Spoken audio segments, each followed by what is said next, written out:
So, hi, welcome to my channel. So today I'm gonna do a whisper ramble about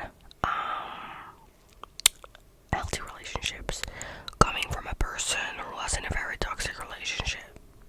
So I think I know how a good and healthy relationship would look like. I've not been in one, but I did learn a lot. So yes, maybe this video can help you to reflect on your own relationship, maybe to change some things. I don't know, but I think it will be nice. I don't know if this looks great with a microphone. Wait, I think I prefer to hold it. I don't know. This is just easier than I just don't always have to do this.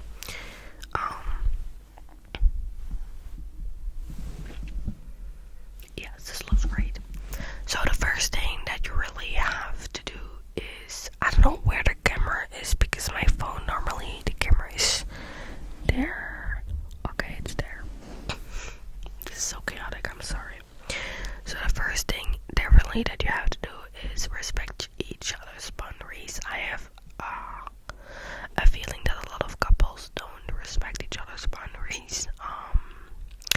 And it's like a big ass problem of a relationship.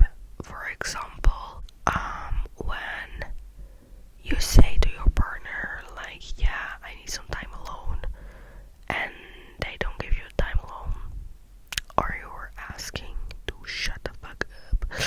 No, you're asking to, or you're like asking to be quiet and to just let you be, and they keep going and going and going, and they keep, talking about it, and you're just like, it's kind of logic that you go crazy, that you are like, hello.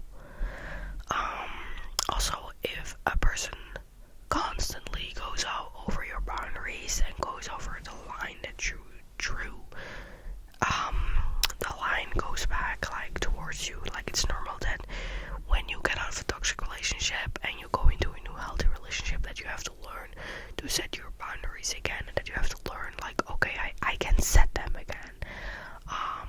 Yeah, that's a very big thing. Then the second thing is do other things than just laying in bed and watching series.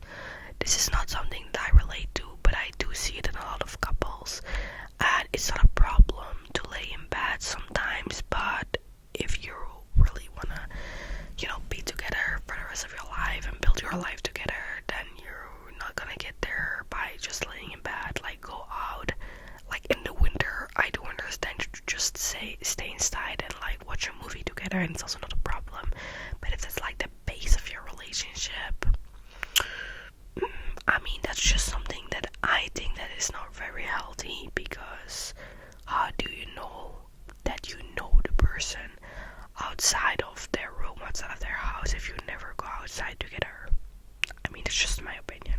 Then the third thing is communication. I know this is very cliche, but if you can't communicate, then that's a big ass problem.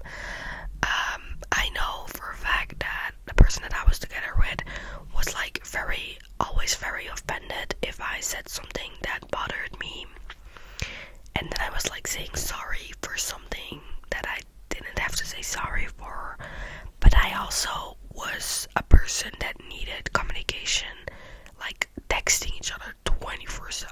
I was also very bad at texting. I took every tone wrong. I read every message wrong. It was just a disaster. And that was like the base of a big issue in our relationship. If you can't communicate with each other and you constantly misunderstand each other, or you don't listen to each other, like, it's not always what you have to say that is important. You also have to listen to the other person, and they also have to listen to you. Like, if you immediately get angry, get sad, get upset, and you let your emotions be in the way, then how are you gonna be able to listen to the needs of your partner, right? Then the fourth thing is really be, or try to be interested in the interests of your partner. I'm not saying if your partner likes bungee jumping that you have to go bungee jumping like 100 times with them, but it can be very nice if a person is like genuinely really interested in your hobbies. Like,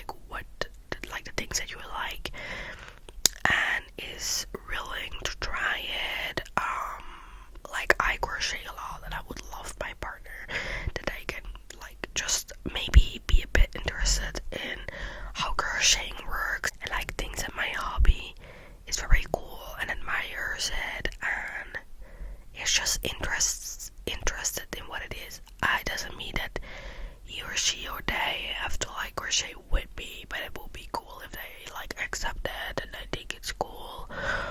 For example, if your boyfriend or girlfriend or just partner, I don't know, likes working on cars and they talk about it, like, it's not that you have to act interest, because it's also interest is also just a little bit mean, but really try to be interested, like listen and be like, oh, okay, even if it's not really your thing and if you don't like it, it can be a very big thing if you don't have anything in common, and if the other person doesn't try to understand your hobbies or try to understand what you do in your life.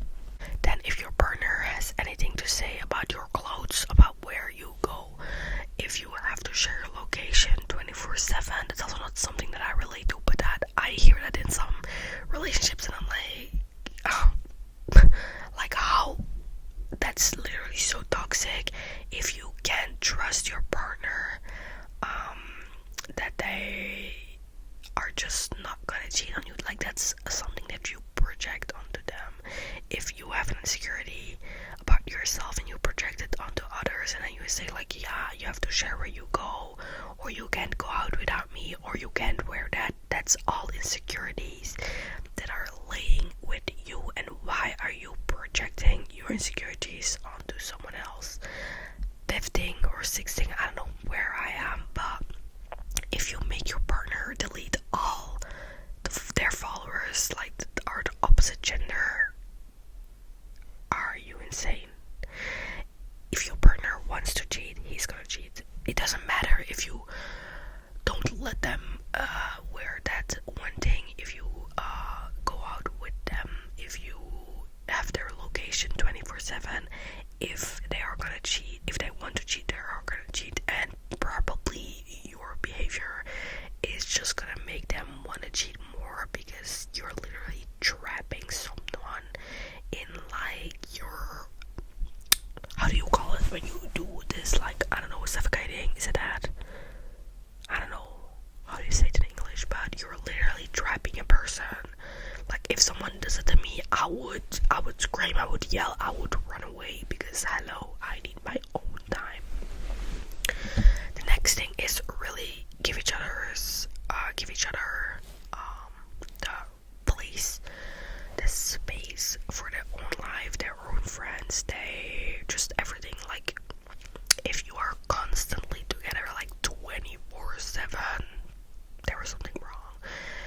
And it's just not that if you spend more time apart that you don't love each other that much, but it's just a thing. Like I recognized in my own relationship that we spent so much time together that I completely lost who I was. Like, I didn't know what my interests was. Like, I didn't know who I was. Like, it was just crazy. Like, I don't understand how people can be together 24/7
crazy.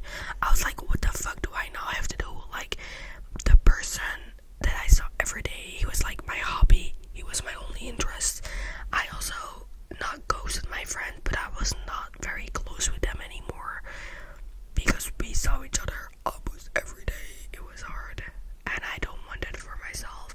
Also, I really got to know myself better. I have new hobbies, and if I now step into a relationship, I could never see a person 24/7 again because I would go crazy again, and that's actually normal. Like, I don't understand how you can see each other every day without getting not bored, because obviously you don't get bored, but you get annoyed by each other's presence. I mean, that's my opinion. Like, if you can see each other every day and be each other's whole life and you don't have a problem with that, then you do you. That's just what I think is not healthy. The next thing is trust. Trust is something very important. I think if the trust is broken, it's very, very hard to build it back again.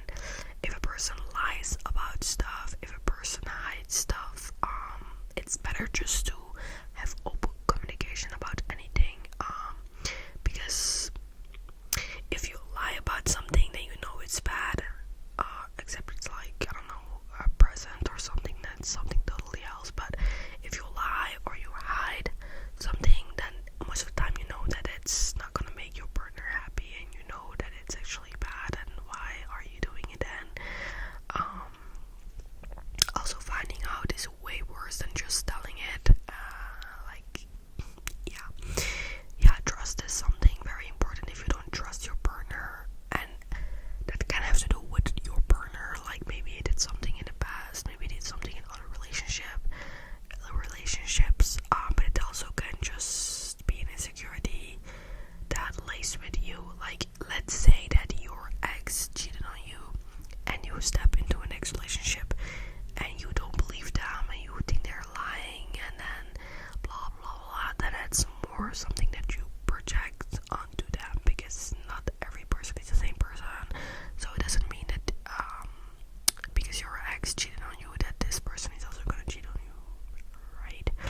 Also, I think it's very important to be open about your past and your traumas and things that you went through. Obviously not in like the first weeks when you get to know each other, but if they're like very important events that make you the person that you are today, then I think it's very important to tell them, because you will be able to understand each other way better. You will understand where the person comes from. Like, let's say a person had an eating disorder and your current partner says something about, are you gonna get a second portion, and you get very angry, and he doesn't know that, and he's not gonna understand. While if he knows, then, or like if she knows or they know, then they can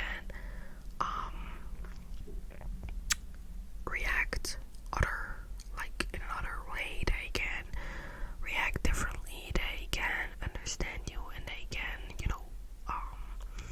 try to not make too much comments like about it, if that makes sense. So really be open about what you went through, even if it's very hard. But most of the time, if you haven't healed, then it stays with you. Even if it's over, it's in you, like it's in your head, it's in your body, it's in you, like, and it's so important to be open about it and to understand each other better in that way. My foot is asleep, so that's very fucking annoying. Then another thing is how you get to know each other. I have people that literally, like, I know people that literally have another partner every month, and I'm like, how can that be healthy? You really have to take the time to get to know someone, because if you go in a relationship like very fast, then you are gonna get to know the person in the relationship while you're already in a relationship, and then you're like, I actually don't really like this person, but you're already together, so you have to break up. While if you just wait longer for getting to know a person, then you don't have to get into a relationship, and then you can just be like, yeah, I mean, it doesn't really click between us, like, I don't understand. Also, that's a good thing.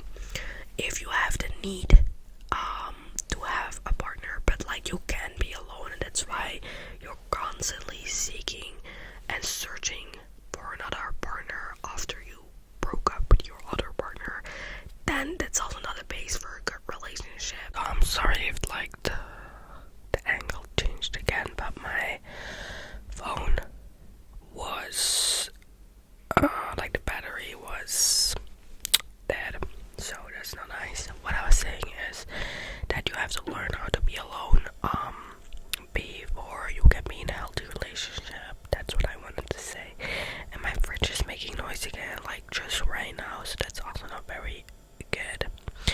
But I just wanted to say that if you have the need to be constantly in a relationship, then you have to learn to be alone, because you can't constantly search for validation into other person, to other people, if the problem lays with you. Nothing, no one, nothing, not any substance, not any hobby, not any person is gonna fill